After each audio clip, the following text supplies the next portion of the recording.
Hello, ये polity की series चल रही है। इसी में मैंने आपके साथ 33 तक क्वेश्चंस डिस्कस कर लिए थे। आज हम डिस्कस करेंगे 34 के आगे। ये सभी के सभी प्रश्न आपके लिए बहुत ही ज़्यादा उपयोगी हैं, आपके वन लाइनर किसी भी एग्जाम के लिए। स्पेशली मेरा फोकस है यूपी पीसीएस और आरओ एआरओ दोनों के लिए।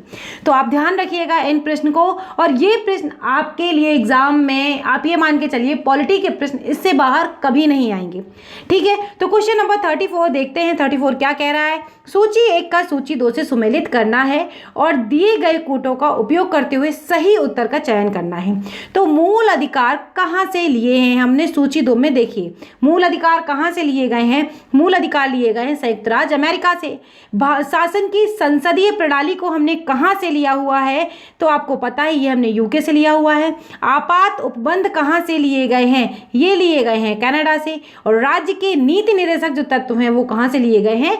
आयरलैंड से। अगर आप इस तरह से देखेंगे और अपने ऑप्शन को मिलाएंगे तो ऑप्शन सी बिल्कुल सही आंसर हो जाएगा। नेक्स्ट प्रश्न की तरफ बढ़ते हैं। नेक्स्ट प्रश्न क्या है?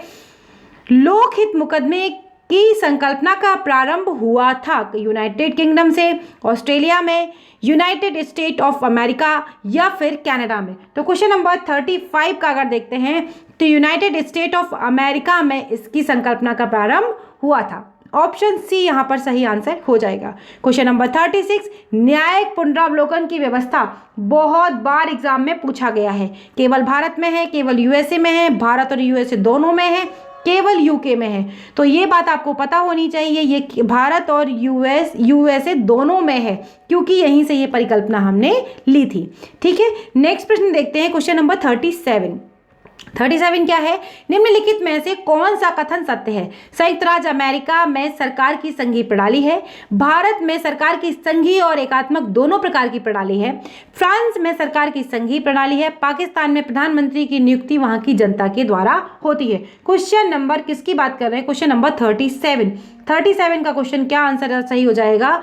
देखिए तो ऑप्शन ए यहां पर सही आंसर हो जाएगा। संयुक्त राज्य अमेरिका में भारत की संघीय प्रणाली है। ठीक है, नेक्स्ट प्रश्न देखते हैं। भारतीय संसदीय प्रणाली ब्रिटिश संसदीय प्रणाली से किस बात में भिन्न है? तो किस बात में भिन्न है? वास्तविक और नाम मात्र दोनों प्रकार की कार्यपालिका है। सामूहिक उत्तरदायित्व की प्रणाली है। द्विसदनीय विधायिका है। न्यायिक पुनरावलोकन की प्रणाली है।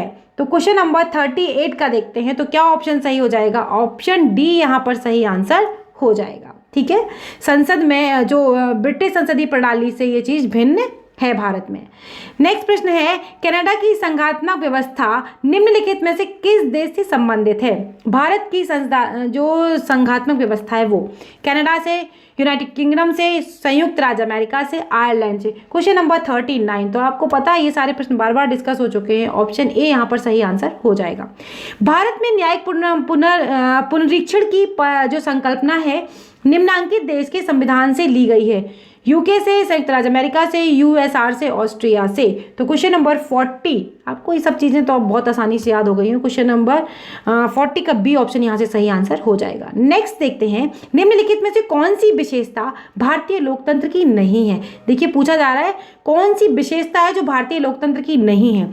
एक, संविधान संगत सरकार, लोकतांत्रिक सरकार, विधि के शासन, सत्तावादी सरकार। तो क्वेश्चन नंबर 41 का क्या हो जाएगा? सत्तावादी सरकार भारतीय लोकतंत्र की विशेषता नहीं है। क्वेश्चन नंबर 42, भारतीय संविधान के बृहद होने के कारण इसमें अनेक संविधानों के अनुभव समाविष्ट हैं। इसमें विस्तृत प्रशासकीय प्रावधान है।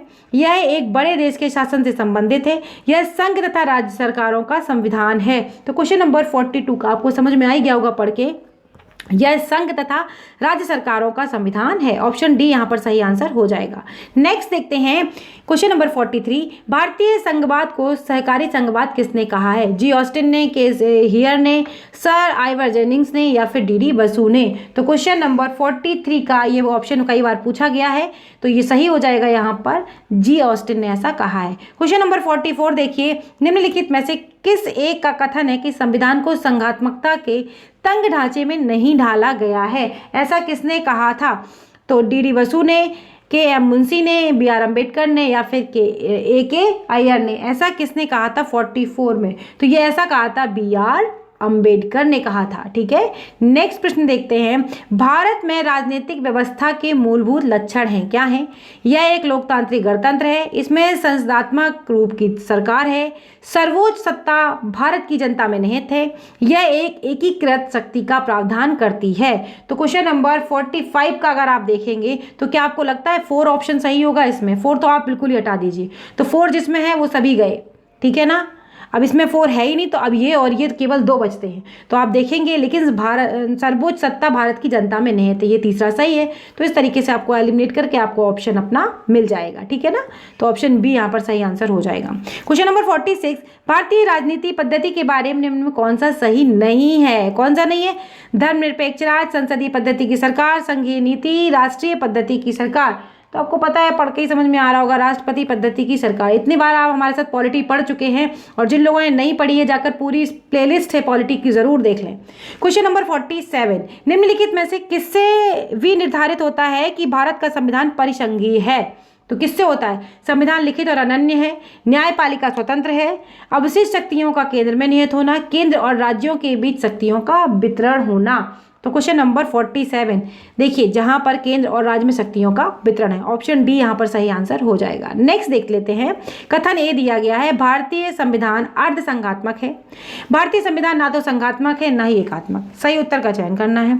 ए और आर दोनों सही हैं, और आर ए सही की व्याख्या करता है। ए और आर दोनों सही है परंतु व्याख्या नहीं करता। ए सही आर गलत, ए गलत आर सही। तो ऑप्शन ए यहाँ पर सही आंसर हो जाएगा।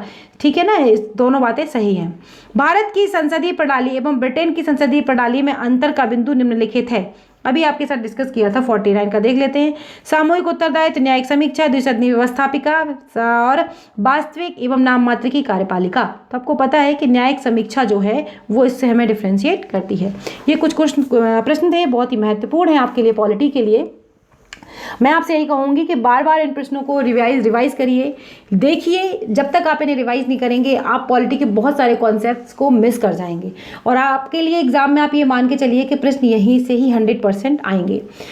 तो अगर आपको वीडियो अच्छा लगा हो तो लाइक और शेयर करना बिल्कुल ना भूलें। चैनल पर नए हैं तो प्लीज़ सब्सक्राइब कर लें, पढ़ते रहें। और ये चीज़ें जो भी ये दौर है, कोरोना का दौर है, या जो भी सिचुएशंस हैं, ये समय है बुरा अच्छा जैसा भी है, निकल ही जाएगा। आपके लिए फिर से एग्ज़ाम का वो टाइम आएगा, और आपको बहुत सारी चीज़ें करनी होंगी, रिवाइज़ करना होगा, पूरे मटेरियल को तैयार करना होगा, और वापस से आपको एग्ज़ाम अपना क्वालिफाई करना है। आपकी जो मंजिल है वो आपको ज़रूर मिलेगी। तो पढ़ते रहिए, मैं आपसे यही कहूँगी। और अगले वीडियो में फिर मिलेंगे, तब तक के लिए बाय बाय दोस्तों, नमस्कार।